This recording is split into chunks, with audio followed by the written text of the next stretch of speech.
மடியில் நான் உறங்க கண்ணீரண்டும் தான் மயங்க என்ன தவம் செய்தேனோ என்னவென்று சொல்வேனோ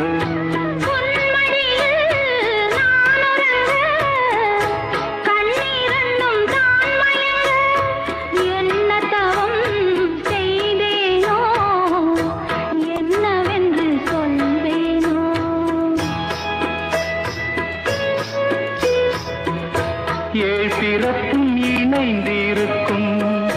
சொந்தம் இந்த சொந்தமம்மா வாழ்விருக்கும் நாள் வரைக்கும் தஞ்சமுந்தன் நெஞ்சமம்மா